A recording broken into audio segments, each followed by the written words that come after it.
Welcome to Talking Shh, Watch Your Mouth with Khalil Anthony, Talking Shit with Khalil Anthony. I'm your host, Khalil Anthony, and today I have a special guest. It is one of my favorite people, and this is true. Her name is Remarkable. Hey, Hey, how's it going over there? it's going. Girl, is it going? I It's was going. like, tell me about it. How's it? How are you doing? I'm going. I'm going, yeah. Me too. Um, I had a different first question, but now I want to really ask you, how do you feel like that, I know you're back at home. How do you feel? Um, I don't know. It all switches up and it comes in waves. I feel above everything, and this is honest. I am grateful. Yeah. I've been having a pretty mild experience in terms of frenzy with Mhm. the COVID-19 pandemic. I've been blessed to be loved and cared for and have everything supplied for me. Um, in terms of my finances, of course, every single job I had ended. Just Every, like my right? entire calendar for the year, even stuff for later in the year got annihilated. Like Yeah. it wasn't like, okay, we're just gonna see how it is till June. No, No, I man. had like fall and winter parties like deleted off of my calendar. Just clients canceling left and right. Um, but with the magic of technology, I'm able to still perform Yeah. with live broadcasts, and community has been surrounding me. The outpouring of love has been tremendous. It's been keeping me afloat. Um, I have received some grants from some amazing organizations that have blessed me. That's a blessing, yes. Um, and I am hopeful for the future. I will say, on a personal note, though, just emotionally, I feel drained. You Yeah. know, Yeah. um, the constant need to push back fear and reaction, to all the craziness has been draining. And Yeah. relationships are, I don't know, it's like some people I know went through their Rolodex and called every single person on there to check in, and some people did not. I know I have not done that. I have been checking on the people that are most close to me. Um, but I also don't feel any guilt about not going any further because I think everybody is it's just a collective response to the situation. We're all just trying to do our best. And within trying to do your best, you have to also overstand everyone's emotional response might be different. So you can't take Totally. anything personally. You're holding things inside because you have to check in with yourself. Am I responding properly? Or am I, going through my own response to this? Yeah. Um, and all that pushing and pulling has exhausted me. Yeah.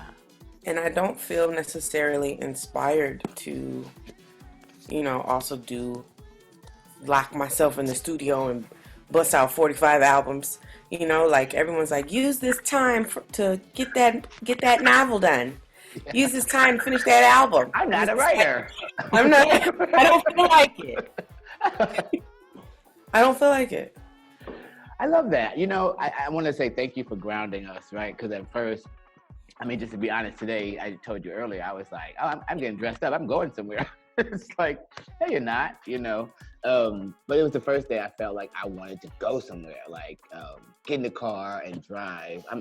People out there, I'm currently in Spain, um, in the mountains. So, like, all of the idea of going, it's just not possible at Right. all, right? So, but that's how my day was today. And I think what you just said helped me just kind of really thank the creator and everyone around me, because I've gotten some grants too.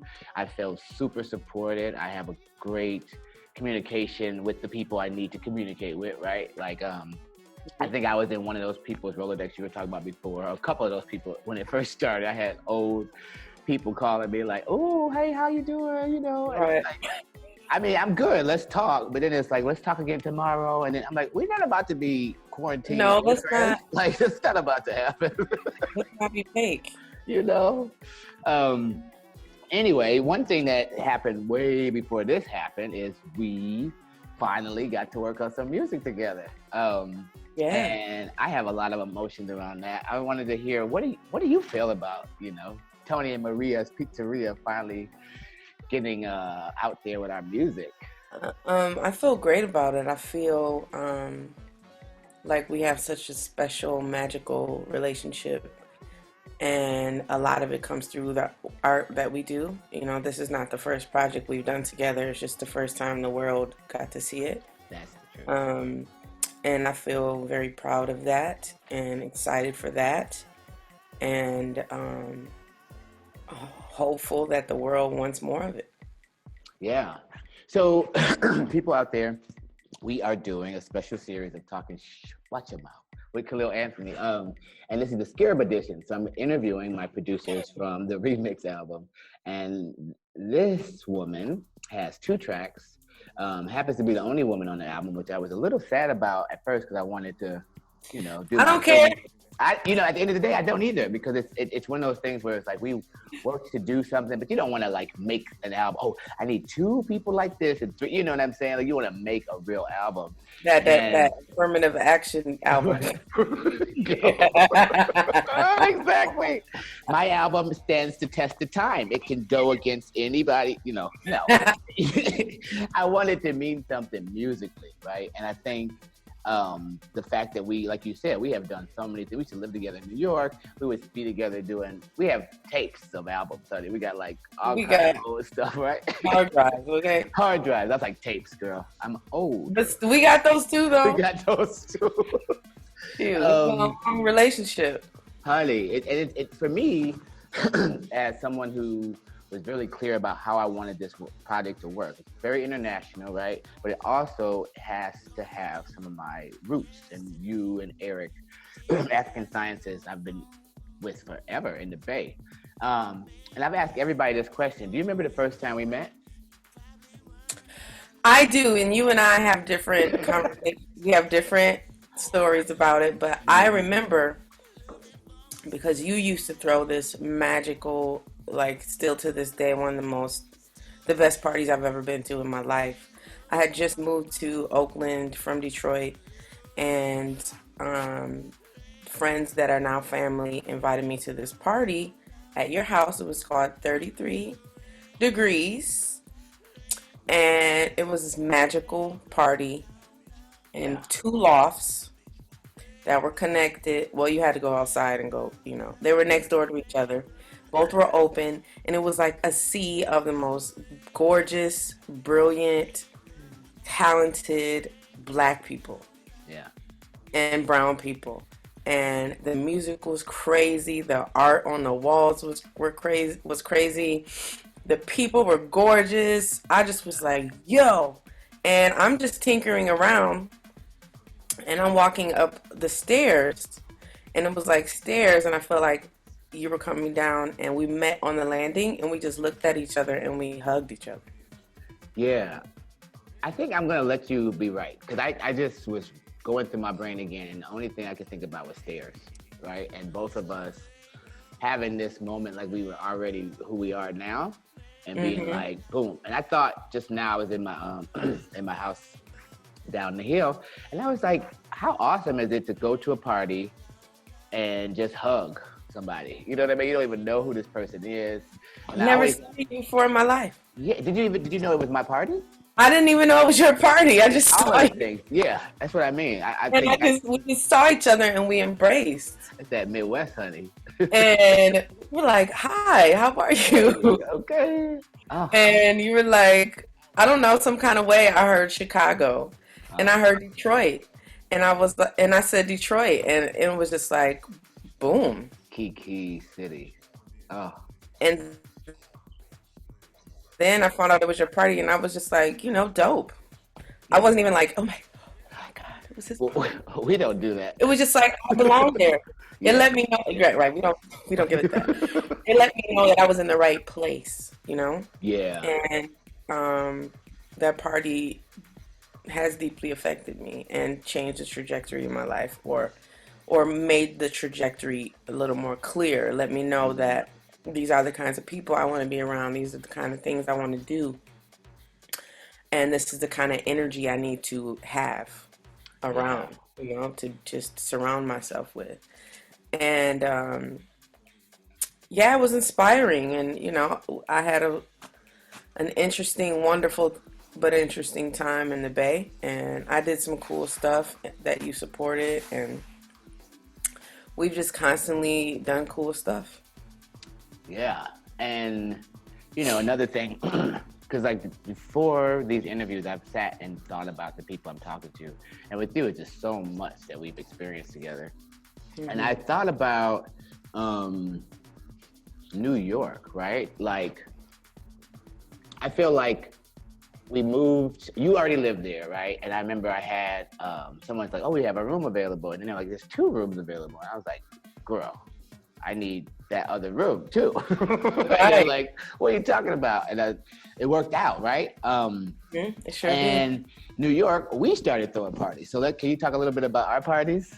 Oh, honey, our Yeah, parties. certainly. Woo-wee! Girl. Oh man. It was giving a 33-degree vibe, but it was also giving you New York, that New York. Yeah, New Honestly, it made York. me feel like, the Lower East Side 1980s kind of vibe, just this mishmash of artists from all walks of life, all kinds of backgrounds, all different colors, all different vibes. We had the rockers there.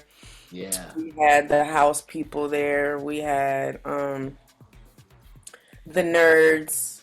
We had the flits. We Yeah. had the coffee shop lesbians. We had it Oh, all, right. Yes.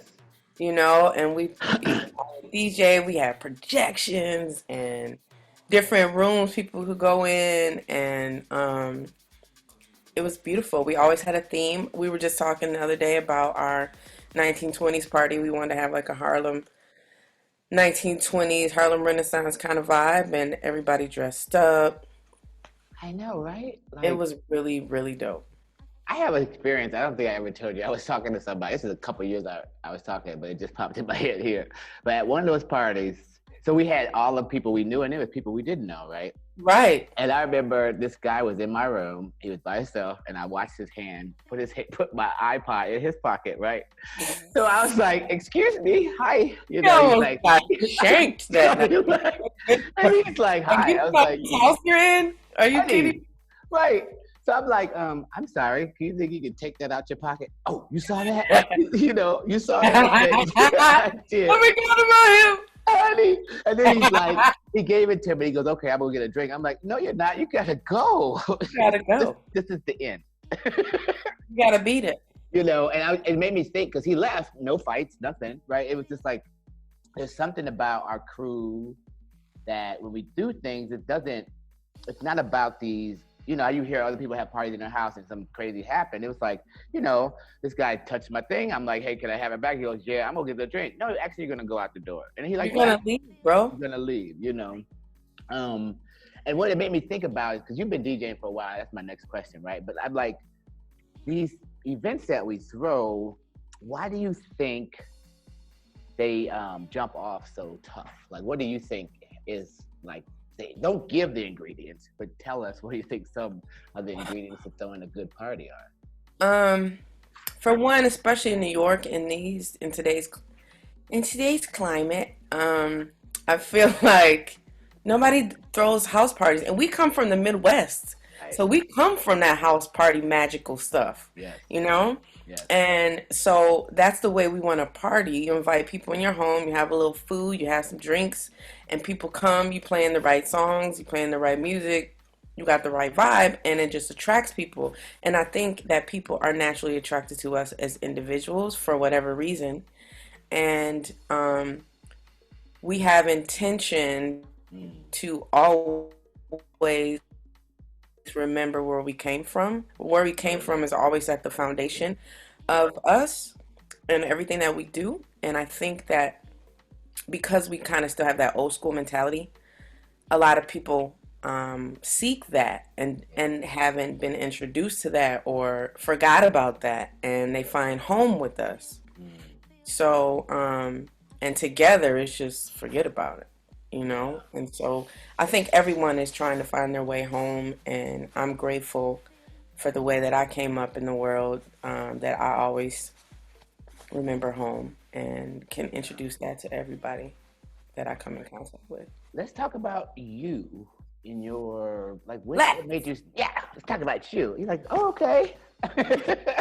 Yes. Oh, what made you start DJing? And then like when did you start and what keeps you DJing? Actually, last month made my 23rd year DJing. I was gonna say you did not start last month. No, no, no, no, no, no. Last month was my first month Just DJing. last month, I started spinning during the coronavirus at Club Quarantine, um, Club Pandemia. Um, but I I've always loved music, you know, and back in the day, I was, I didn't know it was a phenomenon, but I used to do what, most DJs from the old school always say that they did too. They made pause tapes, which is basically recording off the radio and cutting it just right so it blended together or Mm. transitioned together. And I was doing that in junior high school and in high school, you know. Just because that's how I wanted it to be. I didn't have any exposure to club life. You know, I come from a staunch Christian household. I went to Catholic school. My siblings are much older than me. They influenced me to, being in the house with me until I was about 9 years old. And once I hit 9 years old, I was by myself. So I was kind of, figuring things out by myself. And my mother had to work tremendously hard and to provide me a good life. And um, my outside interactions were church. You know what I mean? Going to church and hearing that music and hearing those drums and that actually was the foundation of me loving house music and electronic music and disco music. I will say that when I was around my siblings growing up, they did influence me tremendously because they were teenagers and they had come from the 70s, Right, the vibe of the 70s, and the late 60s. right. So I was influenced by so much music, like it ain't no thing for me to like Earth, Wind, and Fire. It ain't no thing for me to like James Brown. It was definitely wasn't a thing for me to love Prince or to love Queen. You know what I mean? And also, my other outlet was the radio. Yeah. In Detroit, they had, I mean, everybody that you interview from Detroit about techno music or house music will always mention the Electrifying Mojo. Mm. And the Electrifying Mojo was this DJ who had this radio show, and he introduced the city to a wide spectrum of music. Detroit is the Motown capital. It's soul music, it's jazz and it's funk. Hmm. But Electronic Mojo introduced us to the B-52s and to Prince. It was the first time people heard Prince. Wow. It was the first time people heard Philip Glass. It was the first time people heard Kraftwerk. And when I was growing up, my brother was a b-boy, so I definitely got introduced to Kraftwerk and techno music and Egyptian Lover and Hmm. Africa Bambaataa and people that are the foundation of electronic music. Um, and I also grew up during MTV. I'm an Right. MTV era kid. Yeah. You know, my mom was at work in the summer. I was watching MTV all day long. I was watching the Talking Heads and Depeche Mode I and Duran just thought Duran. about the Talking Heads. Oh my It God. wasn't even nothing to me. And my oldest sister to me, the original Black Widow. She was into the X-Men and the Tracy Ullman show. Yes, honey. And she introduced me to Whoopi Goldberg. Whoopi Goldberg stand up that was on Remember Broadway. that first one? That first one, I was watching that when I was 5 years old, Yeah. like repeatedly, I was gonna say over and over and over. over and over and over again. Like these cultural references were just normalized in my life, Right. and I didn't think anything of it. And so when I was growing up, culture just was huge to me. And my mother really influenced me as well. My mother, I grew up in the Pentecostal church, but my mother also came from um, like a very educated, refined background. She is a classically trained pianist, Okay. and it was nothing for me to go to bed while she was playing sonatas on the piano. Excellent. And she took me to the opera and Yeah. to the ballet. Like the Nutcracker was like our standard thing that we would do Christmas time. I love that. Any kind of play that came into town, we went to see it. Any kind of musical. First time I saw Serafina, my mother took me to see it. Wow. Um, she was always taking me on trips, and she gave me my love for travel, and really the best she could helped me to embrace art and culture and influence. But Jesus was at the center, Honey. you know. Don't play. But coming back to me talking about church and how that music inspired me. That 4/4, that African drum, honey, that is inside of me, and the way that that drum invokes spirit, Right. it became a hunger for me, Mm. and I didn't really know it was called house music. It was just the music, Back then, that music was played on the radio. We would go to Chicago, where my mother is from. Hmm. We would go to Chicago, honey. I would spend my summers there with my cousins. It wasn't nothing. It was just the dance. You would your cousins would be doing routines in the middle of the street, playing that music. It wasn't nothing. I didn't know it had a name. I didn't know it had a whole like world around it. But I knew that it inspired me. Yeah. Um, so I always have surrounded myself with music. Music was my best friend. Mm. Like I said, I spent a lot of time alone, so I got to really dumpster dive deep into music. And I was a weird kid, Kids was, in high school talking about SWV and Jodeci. I was like, but have you heard the new Prince album? I mean, first of all, You know what I mean? Have you heard the new Prince album? right. What you think about this Tracy Chapman joint? Come You know, on. Yeah. nobody was really dealing with me like that. And not to take away from all that other radio music, because I love that too. But the things that inspire me were not necessarily popular, and so but people knew I love music and knew the thing, and I would always have my tapes from the radio, and I would go to parties and people would be like, bring your little shoebox of tapes. I would bring my tapes Wow. and I would play the tapes, and I didn't think anything of it. I always made my own mixtapes, and then when I was a sophomore in college, actually the summer, was it the summer? Yeah, it was the summer of my sophomore year. I was like, I don't want to go back home for the summer. Mm. It's time for me to get an apartment. Where'd you go to Okay, college? cute. Huh? Where'd you go to college? I went to the University of Michigan. Okay. I also went to Eastern Michigan University, and that's where I was at that time. Okay. U of M came later. But Eastern Michigan had a newspaper, and as most colleges do, still a fine institution. Um, and in the back of the newspaper was this ad, no experience needed, looking to hire and train DJs. Wow. I And never I knew this. and I was like, "Yo, this sounds like my bag." And it was like, "Make all this money, blah blah blah blah blah." I was like, "That's exactly what I need to do." And so I set an interview up, and my friend I don't know. This is because the way that I am professionally, I can't believe I did this, but my friend wanted to come with me, and I was like, sure. And we got so lost, and I was probably an hour and a half late. Lost, boop. This is before cell phones. I know. Wasn't no calling nobody joint. And I came Point to for the off AT. right.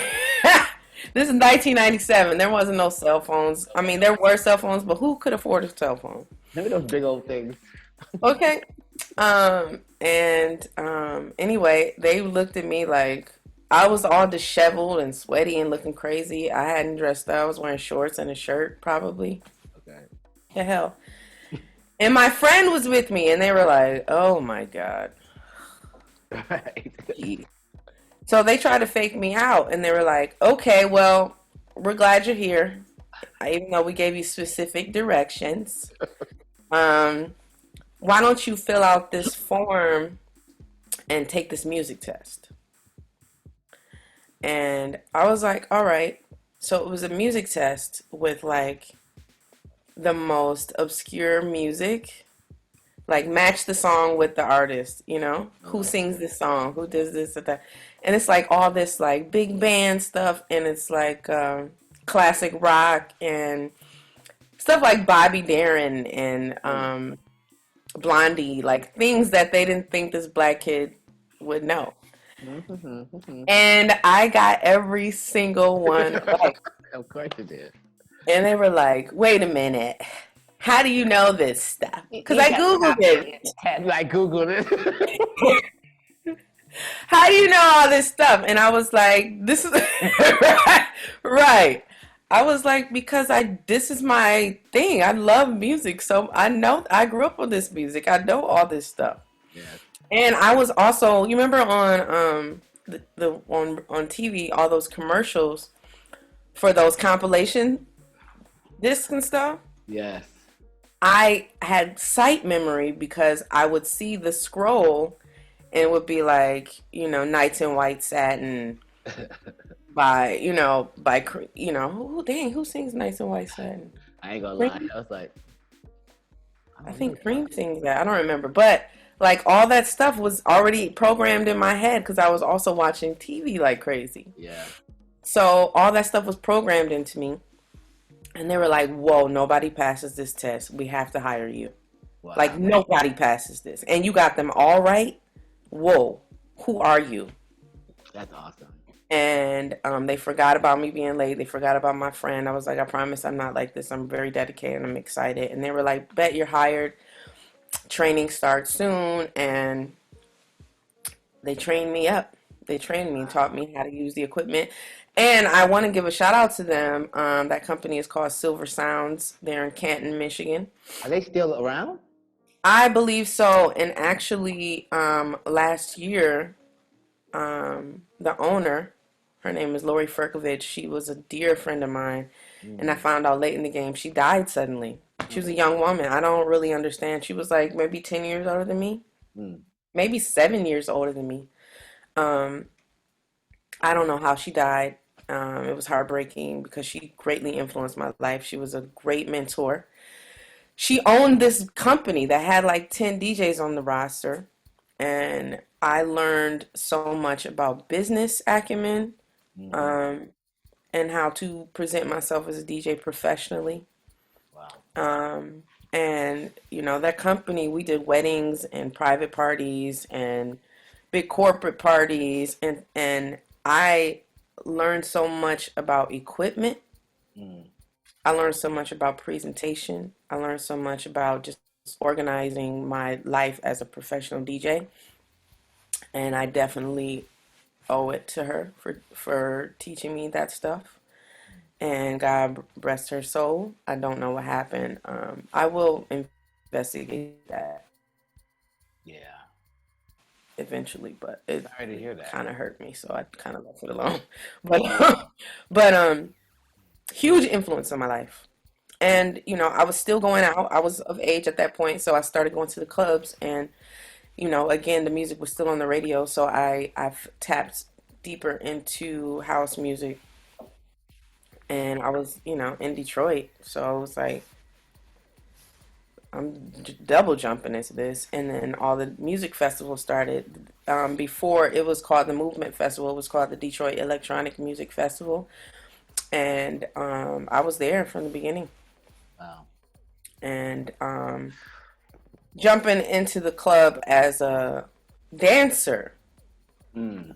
That I is was DJing, but not DJing in the Detroit clubs per se. I was hanging out right.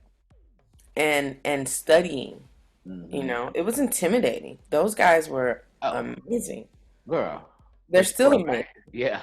It was intimidating. It was like I'd rather be your friend than try to, be up under you. There was only like two or three really dope DJs that were women back then, and I was still, still had milk on my breath. I wasn't trying to. That wasn't what I was pursuing. I just was so in awe of them. I was like, I'll meet y'all up there eventually, but right now I'm trying to study. Right. So, shout out to DJ Minx, to Stacey Hot Wax Hale, to Serena Tyler, to DJ Scent. These women to this day are still playing out, still legends, still rocking, and they greatly influenced me. But I was grateful also to be up under some of the other important and influential DJs that were men that are known and loved. You know, I don't gotta say no names, just know I was there. Totally. You I know would what I mean? say, Y'all know their names. right. No, I think that's amazing. I mean, I don't know. I didn't know any of that stuff. Like we've known each other, what, 16 years? Yeah. I Uh, love that. Something like that, right? yeah, something like that. Who's Um, counting? who's counting, honey? No, but I know I haven't really been that vocal or really have had instances where people have asked me that.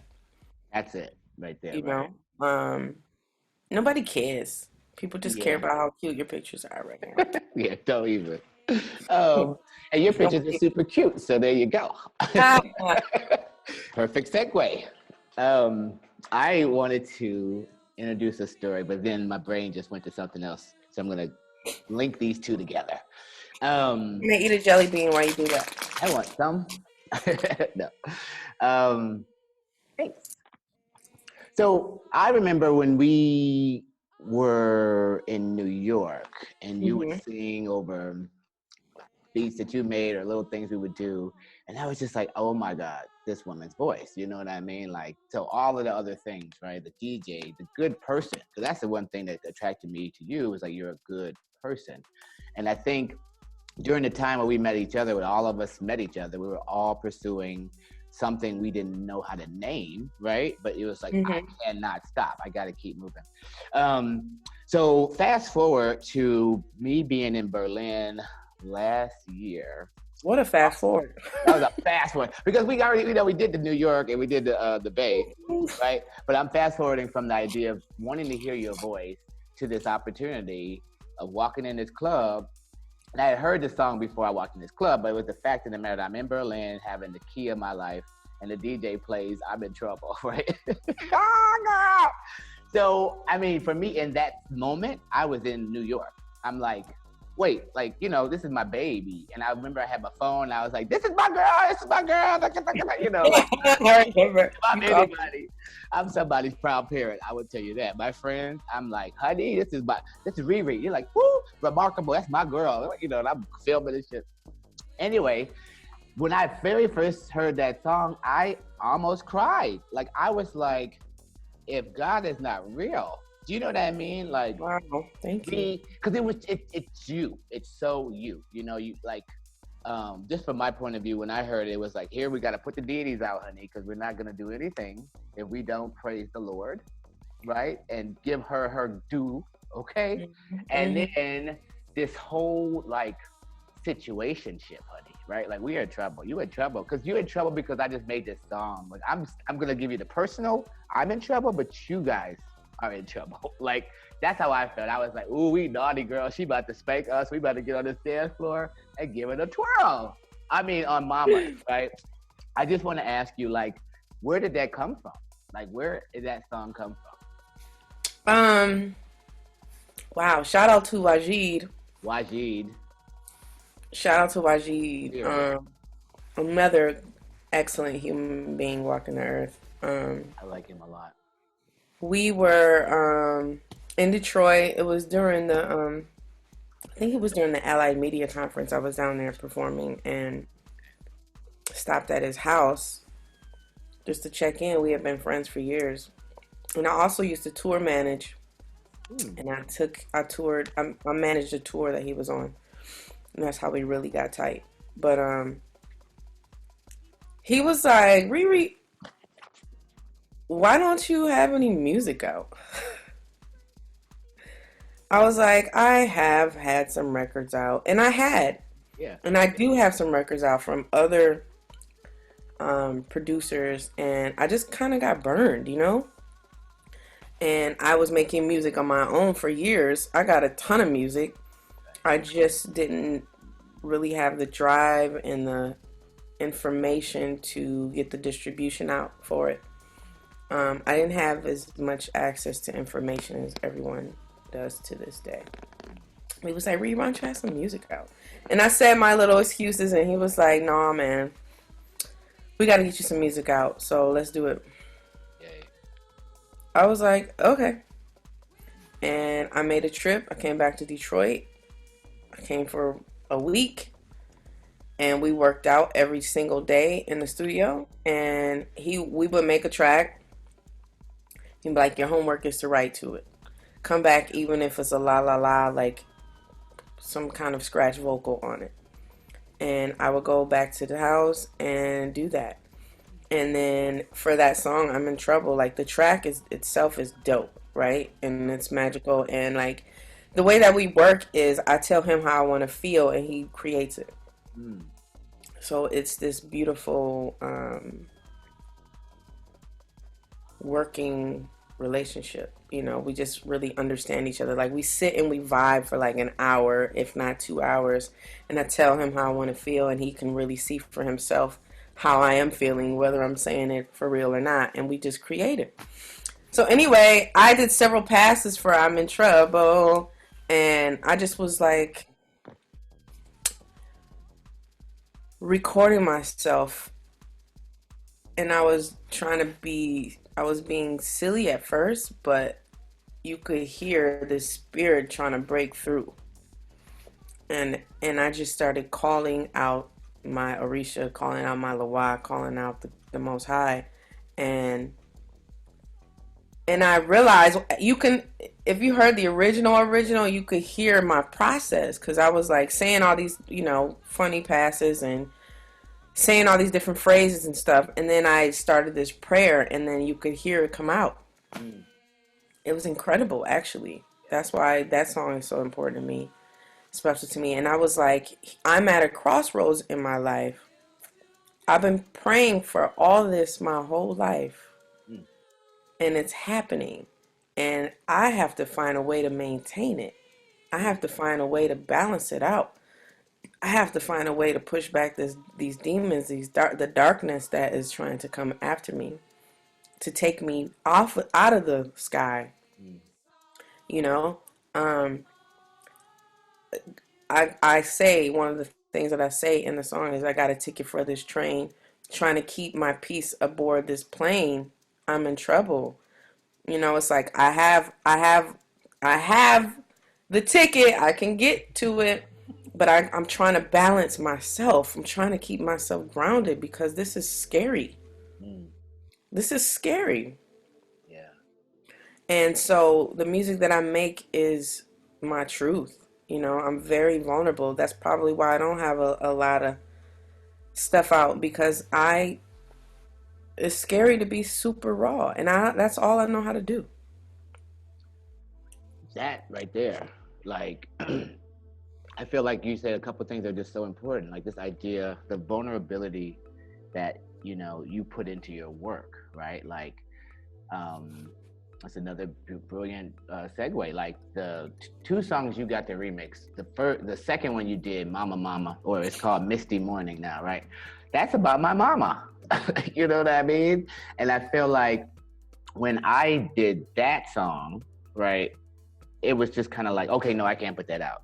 You know what I mean? Because I don't want to, like, it's scary. Like you just said, it's terrifying. I don't want nobody to think nothing about my mom, you know. And it's like, and then you hear the original version, right? And it's like, this is a jam. It's a jam dance, right? And Right. then you did to it. It just takes that vulnerability, and you were able to then do some sort of like magic with it, and then it frees me for sure. And that's, you know, for me, that's where it really matters. But then once other people, I think when people get to hear this song, it's going to be like, whoa, you know, because it feels, there you go. I like taking something that may be hard, like some of the lyrics might be hard to hear or whatever, but then the beat might be, it's opposite, right? So it's a jovial beat, and then this lyrical content might be a little bit darker, but then they mesh into like real life, right? Because right now, like you just said, we're in a quarantine and you're blessed. You know what I mean? There's some people in this situation, they're like, oh, I'm just so, okay. You know, you gotta, Right. you know, you gotta figure out how to have it all together, because if you just concentrate on the negatives or just the positive, that's not the whole scene, you know. Yeah, so I would say thank you for that. And then I want to just know, like, what was that process like? You know, your homie being like, girl, I want you to do 2 tracks, you know what I mean? Like, It wasn't nothing. It was just like, okay, this is what we do. yeah, To be honest, for me, it was like, all right, cute, I'll do it. yeah. And I'm glad it was you because, you know, I have my own creative process. Yes, And man. it's not always what people want me to be or to do, but you gave me a lot of space and time, you know, because I do work off of inspiration. And that Mama Mama Misty Morning song you talk about, for instance, I that song made me be that little girl in the window waiting for my mom to come home. Girl. And I felt it. Mm. And it had nothing to do with how good of a parent they were. It was just like I was waiting though. I was waiting. And About to cry, girl. and I remember that feeling and it was like, okay, this is how it would feel, you know. So I think that song, the way that I approached it, there was some melancholy energy in it. And the misty morning, it definitely felt like a rainstorm to me. Yeah. Or I just felt like sitting by the window. I just kept seeing myself sitting by the window, and it was raining outside, and I was waiting for my mom to come home. That's what was going on for me. Ew, I got chills. Like, I know, and there's a part where you say, I'm coming back, and I remember when I heard that, I was like, you know, like shy, you know, like I have the most amazing relationship with my mom, right? Thank the Lord. Mm-hmm. And just hearing that for me was kind of like being a boy by the window and hearing her say that. You know what I mean? Like that kind of transformative reality of the music. So it's like, there you go. Being vulnerable, I think, pays off, because at the end, you're getting something that you never would have gotten if you didn't put that out there. You know what I mean? Absolutely. Yeah. And then the next track, you know, you have an amazing sweatshirt on for my baby. Like, get off, honey, my baby. This is my favorite. This maxi single was my favorite. It was remember that CD? It was like, what are you doing to me? How many versions? What are you doing to me? It was incredible, man. I was like, I mean, how I don't, were we in our 20s? How old were we? Because I was like, I wanted to be I wanted to be like, oh. We were young. I know I had to be in High school? Junior high, not high school, freshman year maybe. This maybe came out in 90. We gotta look it up. Yeah, we'll look it up. But it was definitely, well, Prince always was a little bit too much for whatever my age was supposed to be, right? Like, well, baby, hold on, you know. Right. But my mom took me to see Purple Rain, so I was like, oh, my mom says it's okay for me to go down this road with this man, so we go get a relationship, right? But when Get Off came out, it was just like, oh man, baby, that MTV performance he did on the MTV Music Awards. Yes, it was off the chain. mean, it was just out of control. I mean, he had an orgy on stage. Like, what? Basically, Who was doing that? who's doing that right? That song and that energy and Prince just always made me feel liberated. And I always loved the way that he always made space for God Right. and There you go. and about how the divine influenced and married all that other stuff he was talking about. Right. Right. So many You know, people want to like take little separate. parts of it. Yeah, and it's like this is a big world, and Don't we're all compartmentalize God. yeah. God is everything. Let God be everything. Exactly. You Ah, know. honey. So, okay, because we know me and you, we could talk for 5 years, honey. I know. I know. Get back to it. So, Rain Down. So one of the songs for me all the time, because you know when we were growing up, Prince always had like a B-side or this or a song you never heard because he didn't put it out. Some of those Mhm. get snuck out of the vault, right? But 17 Days was always like, Ugh, I was like, baby, like that's my jam. the That's my. coolest dude, like sitting here ask, like, where are you?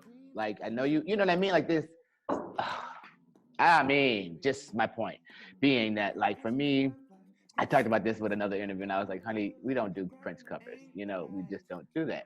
And this opportunity to actually do it, but not make you feel like you're hearing a cover, right? Like you are experiencing a whole nother understanding of these words, right? You know, um, Mhm, mhm. I feel like, I'm going to tell you what I feel like you did, and then I just want to hear how you approached it, right?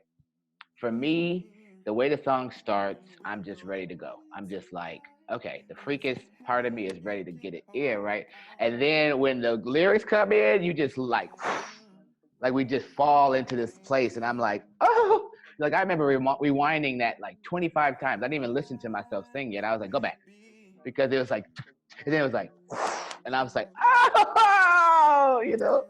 Um, that was the first one you did, and I remember I was like, "Can't nobody beat this song." I'm sorry, y'all gonna have come for Riri on this track. You know what I mean? To the other producers in my head, I was like, "Cause I don't know, I don't know how to feel." Um, what was it for you? You know, like how did you? It's just perfect for me. Like just I don't know what. How did that process feel for you? Um, Yes, breath. I think you said a lot of the things that I was feeling, the intention behind what I was feeling, or giving. It is a sensitive thing. That's one of my favorite Prince songs. It the song says so much. Like you were saying, like here's this cool dude singing, like looking for somebody, waiting for somebody, Yeah, and it kind of tapped into the same melancholy energy from Misty Morning, big time. like I'm waiting. Here you got somebody else is making me wait. Oh, We can get real deep on that, I didn't even connect that. You better come for me. but but it's like somebody else is making me wait, and someone else that gives me comfort and peace is making me wait. And I think those spaces emotionally make me feel, um, some sort of like sadness, I guess. And um, the way you sang it though was like an angry, like telling somebody off almost. Like I called you yesterday. You know what I mean? Didn't Didn't answer my call. What's you wrong know? with you, It's bitch? just like, oh, honey, he's angry, honey. Oh Let's go. yeah, come So on. it was like, and then they had those dark undertones, like bitch, please. Those undertones was like this angry,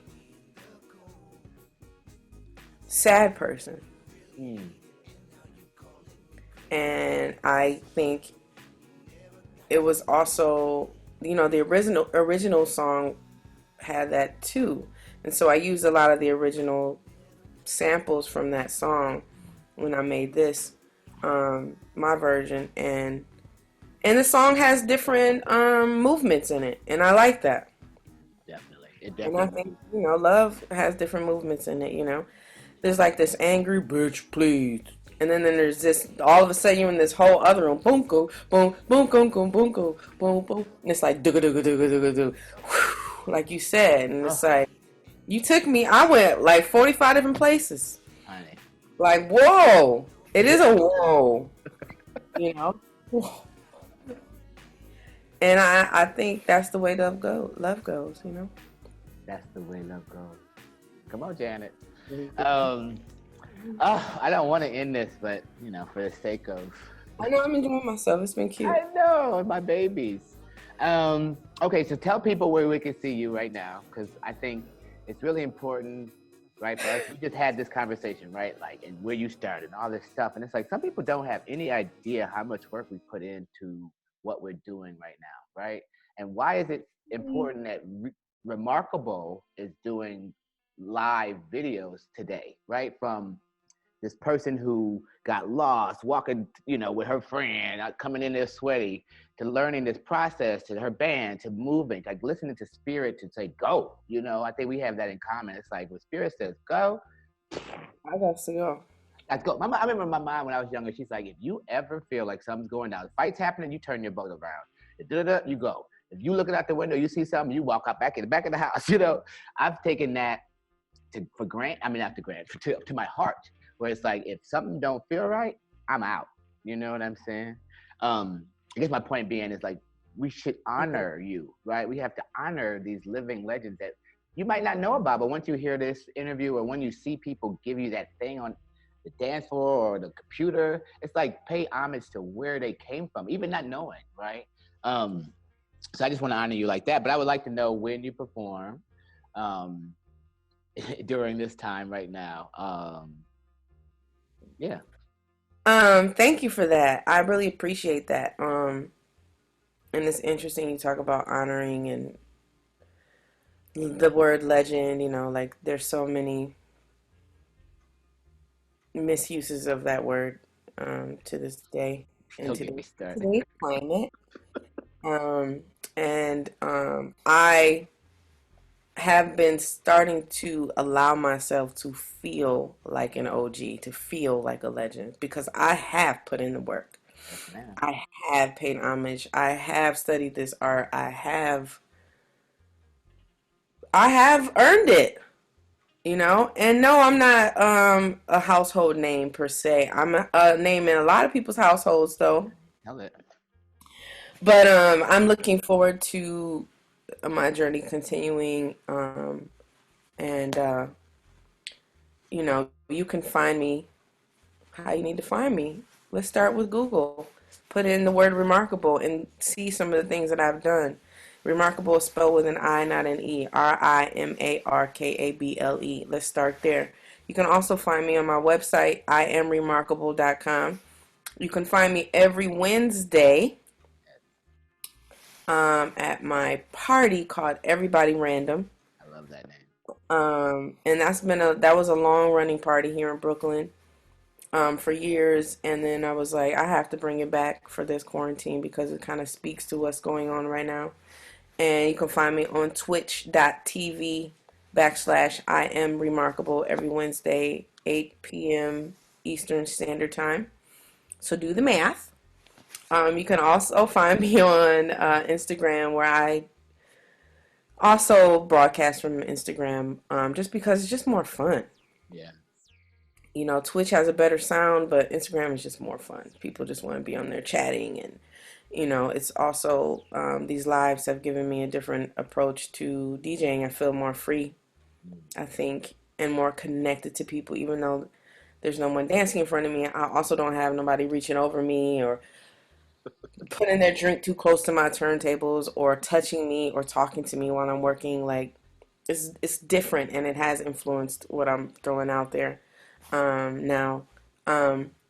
But you can, you know, find me on Instagram, find me on Twitch, find me on Google, and buy my music on Bandcamp.